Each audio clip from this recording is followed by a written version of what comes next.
কি ওরা কাল খেলা দেখছিলা ইংল্যান্ড আর ইন্ডিয়া তো জিতে গেল মামা।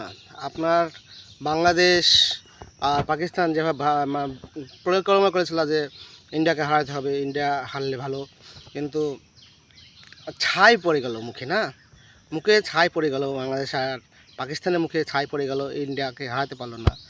কারণ ভাই ইন্ডিয়া এমন একটা দল যেখানে কোনো দলই পাত্তা পায় না। ইন্ডিয়া এমন একটা দল যে কোনো দলই পাত্তা পায় না। ইংল্যান্ড বলো, অস্ট্রেলিয়া বলো, নিউজিল্যান্ড বলো, দক্ষিণ আফ্রিকা বলো, অস্ট্রেলিয়া বলো, তারপরে আফগানিস্তান বলো, বাংলাদেশ বলো, কোনো দলই ইন্ডিয়ার কাছে ভাত নাই। আর ইন্ডিয়া এখন ফাইনালে চলে গেছে।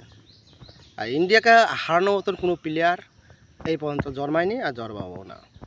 আর ইন্ডিয়া নেক্সটে আফ্রিকাকে হেরে তারা কাপটা নিয়ে সেলিব্রেশন করবে। আমার আশা করি যে ইন্ডিয়া এবছর কাপটা পাবে। তার যে খেলা শুরু করেছে, রোহিত শর্মা অফর্মের প্লেয়ার, এমন হচ্ছে এমন জায়গায় শুরু করলো খেলাটা যে দুর্ধর্ষ ব্যাটিং শুরু করেছিল অস্ট্রেলিয়ার বিরুদ্ধে। কোনো বলিংয়ে তার কাছে পার পাচ্ছিল না। ঠিক সেই ধারাবাহিকতা রেখে সে ইংল্যান্ডের কাছেও সেই একই খেলায় খেলে গেছে, একই খেলায় সে খেলে গেছে।